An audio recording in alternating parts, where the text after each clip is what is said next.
Hi everyone, and welcome to video number 10 on the American West. And this one, ladies and gentlemen, it's all about an event in 1851 known as the Fort Laramie Treaty.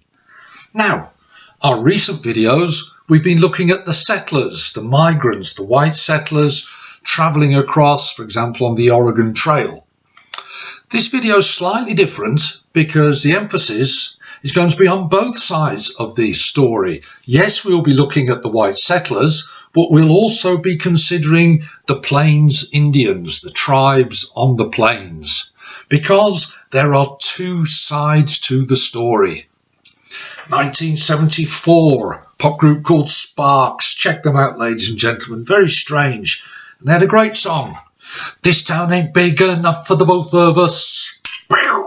And it ain't me who's gonna leak. Da, da, da, da, da, da, da. Check it out. Much better than my version. But Sparks were talking about two sides arguing, possible conflict. And that's what this video is about. That's what the Fort Laramie Treaty was trying to avoid. So, as thousands and thousands of white settlers cross the plains heading for Oregon or California or later settling on the plains, it led to an increase in tension between these settlers and the Plains Indians tribes. How? Why? What did the United States government do to try to solve the tension, solve the problems? Well, let's have a look in this video. Remember, there's two sides to the story. First of all, we'll consider the white settlers. Now, there's more travelling. This puts increased pressure on food supplies, on the Great Plains themselves. The herds of buffalo were hunted. The herds of buffalo were disturbed. That might have an impact on the Plains Indians tribes. So there's your first point. Remember also the white settlers and this belief in manifest destiny, that it was their right, somehow they were superior to the way of life, the traditional Plains Indians, and they didn't like them when they met them, because in some ways they were racist towards them. At the same time, though, some of the white settlers were a bit afraid of these groups of different people who they may never have met before. And when the Plains Indians came along to check out what's going on, they would fear attack. The white settlers would fear attack. They would fear maybe things like being scalped. That's perfectly understandable. They did not like these Plains Indians. Sometimes the groups were maybe going to talk to or attack a different tribe. But of course the white settlers might not understand that, and they would think that they were about to attack them. So their fear would increase. So the white settlers then turn to the US government and say, do something about it. We need protection. Manifest destiny. It's our right. You've got to help us get this position changed. So that's what the white settlers, or some of them, would be thinking. Remember, though, the other side of the story. What about the Plains Indians tribes? Well, they've been there for years and years and years, hundreds of years. They see thousands of these new people travelling across their land. Things are changing. Their traditional way of life is being challenged. They're seeing that these white settlers kill the buffalo or scare the herd away. But the Indian tribes needed the buffalo to survive themselves.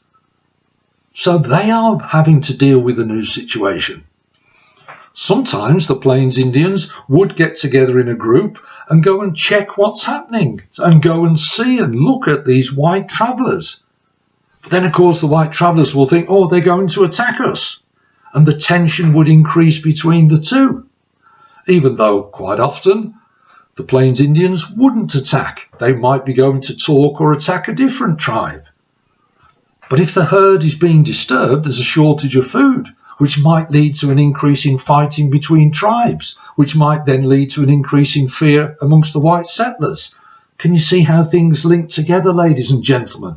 Both sides the increase in tension is possibly leading to conflict or fighting, and that's what the United States government did not want. So the answer to this potential big problem of rising tension, possible fighting, the government didn't want this. So their answer? Well, first of all, 1851, the Indian Appropriations Act. We looked at that in video number 4. Go back and check it for the detail. But basically, it's the idea of moving towards reservations, land reserved for the tribes of Plains Indians. That's the first thing. But this video, same year, 1851, we're going to concentrate now on the Fort Laramie Treaty. This was the government's answer to this potentially big problem. Now, the Fort Laramie Treaty had 3 aims, ladies and gentlemen. 1, reduce the level of tension and thus avoid potential conflict. 2, secure safe passage, safe travel for the white settlers moving across the plains. 3, organize the Plains Indians tribes and get them to agree to live in certain fixed territories. That's what they thought would solve the potential problems. Now, the United States used one of their government land agents, a man called Thomas Fitzpatrick, to set up all the organisation around the Fort Laramie Treaty. But there were problems. First of all, the government wanted a representative from each individual tribe to come together, represent the tribe as sort of like a big council. But Plains Indians Tribal Society was not really set up that way, so there's a disconnect straight away between the government and the Tribal Society of the Plains Indians. That could cause potential problems later. Secondly, not every tribe attended. They didn't meet up, so they might not know what's been decided. Thirdly, quite important, this one.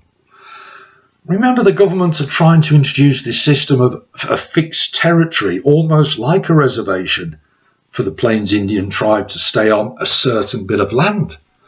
But that's not how they lived. Traditionally, they were nomads. They wandered, they moved because the buffalo moved, and they followed the buffalo because that's how they survived. So we can see there's a little bit of a disconnect there again. Also, if the governments have got an idea, say, oh, Tribe A, you're in Territory A. Tribe B, you're in Territory B. Now, you might think that's fine and sensible. But sometimes, ladies and gentlemen, excuse me, the Indian tribes, for example, the Cheyenne and the Sioux, although they're different tribes, they shared the same land. So what's going to happen there? And the final potential problem with the Fort Laramie Treaty. There weren't enough translators. So some of the tribes literally had no idea what was being decided, had no idea what was being understood, because they could not understand the treaty, what was being agreed. So there's some potential problems for us of the Fort Laramie Treaty. But it did go ahead. Now, what was decided at the Fort Laramie Treaty, 1851? Remember the start of the video? Two sides. There's 2 sides to the story. The settlers, the Plains Indians. Equally, there's 2 sides to the treaty. Well, let's take the Plains Indians first. What did they do? What did they get out of the Fort Laramie Treaty? Well, quite simply, money, money, money. It's a rich man's world. They got money. It was agreed that the United States government would pay $50,000 US every year for the next 50 years. That was agreed in the treaty. In return for that, the Plains Indians tribes had to agree to certain things. Here they are. The Plains Indians had to allow the settlers safe journey across their land. The Plains Indians tribes had to allow railroad surveyors onto the land to maybe plan a railway across it, plan a route, a safe route. They had to allow the government on to build roads and the government on to build forts. It looks as if the army are moving on to the Indian land to protect the travellers. What else did they have to do? Well, they had to promise to stop fighting other tribes. And if they broke any of these, for example, they attacked the settlers or they attacked a different tribe, they were supposed to pay the money back. Finally, the Plains Indians tribes agreed in return for the money and the supplies, they agreed to remain in their given territory. That was the Fort Laramie Treaty from this side of the Plains Indians. Money, supplies, in return you do these things. That's what the government signed up for.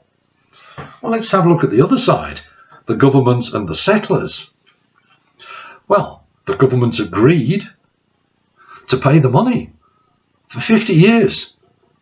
The government agreed to provide supplies, if necessary, for the Plains Indians tribes. The government also agreed to protect the Plains Indians if they stay on their territory and make sure that the migrants or the settlers did not encroach or attack the Plains Indians. So that's it from their side. The white settlers, providing they didn't attack the Indians, they could travel across safely, so they should be happy. The government were hoping that the Plains Indians would be happy with the money, and as a result, safe travel for the settlers, stay in the territory and obey the treaty for the Plains Indians. Government gives the money, problem solved. Did it work? What do you think, ladies and gentlemen? Would that work? Could it work? Any ideas? Maybe you won't be surprised to hear that it didn't really work. Both sides at times broke the treaty. Remember, go back to those problems from earlier in the video. Not all Plains Indian tribes had been represented in the talks. Some didn't know about it. Some didn't understand it, the language barrier. Some didn't agree to it because it was against their traditional way of life. So not every Indian tribe would agree to the Fort Laramie Treaty. On the other side, how could the government control every single settler and make sure that they didn't break the treaty? Could the government do that? No, they can't control every settler, and maybe some of the settlers broke the treaty. Also, think back to the treaty, they were paying $50,000 a year for 50 years. Guess what? That quickly became $50,000 just for 10 years. So you could argue that the United States government didn't keep to the terms of the treaty as well. So the Fort Laramie Treaty maybe didn't actually solve all of the problems, but did it have an impact? Was it significant in some way? What were the consequences of the Fort Laramie Treaty? Sometimes you may get a question like that in your exam, ladies and gentlemen. Explain two consequences. Quick, get my exam hat on.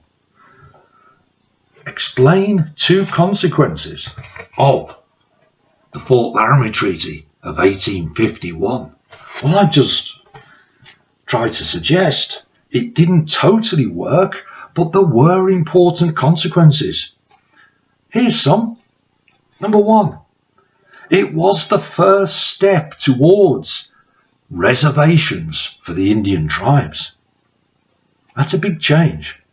Fixed territories could soon become actual reservations. That was an important consequence of the Fort Laramie Treaty. Here's another one. Before this, there was something called a permanent Indian frontier, where apparently no white settlers were ever going to go. Well, the Fort Laramie Treaty has changed that. It's undermined the permanent Indian frontier, because now the government is saying to the Indians, allow these people onto the land. So it's changed the permanent Indian frontier. It was no longer permanent. That's an important consequence. Remember, going back to the money, by the United States government offering quite sizable sums of money and supplies, maybe the Plains Indians are losing their traditional way of life. If they accept the money, which they did, some of them, maybe the Plains Indians are beginning to lose their independence and they are becoming more reliant on the United States government. That's an important consequence. White settlers are now allowed to travel on the plains and eventually settle on the plains. The railroad surveyors are allowed onto the plains to plan a route across it, build a railway on the plains. Forts, soldiers are going to be based permanently on the plains. These are all important consequences. They are changing the nature of the Great Plains, and they are as a result of the Fort Laramie Treaty. More settlers than ever can travel across to Oregon, California, maybe because it's going to be safer now. More will take the risk of going. So you're going to get cities in Oregon and California. More cities, more trade, more money. America was changing, and the Fort Laramie Treaty is part of that change. And finally, think of building a wall. Well, you have to start with the foundations and then lay your first brick. Maybe the Fort Laramie Treaty is like the first brick, because it's the first in a series of treaties that follow. 2 years later, 1853, Kansas and Nebraska become territories. The Plains Indians were losing land there, millions of acres. 10 years later, after Laramie, the Fort Wise Treaty, 1861. Again, land is taken from the Indians. Things were changing, ladies and gentlemen, and all as a result or consequences of the Fort Laramie Treaty. In the exam, if you are asked, or when you are asked, a question, explain two consequences, here are some phrases you can use in your answers. This meant that. This led to. As a result, this happened. Okay? The impact of this was. A consequence or an effect was. And you explain it.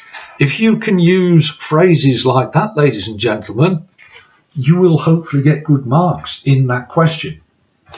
Now, this is the first time we've done this, but don't worry, later in the series of videos, we'll concentrate on the exam questions. But this is just to give you an idea of the sorts of ways that you can get good marks. Key phrases for this particular question, explaining the consequences. So I've hopefully explained the Fort Laramie Treaty. I hope it's been useful. We've only got one video left in this first section, section 1 of the American West, and that one will be on the sheriffs and the United States Marshals. So that's coming soon. As ever, I hope it's been useful. All the best now. See you soon.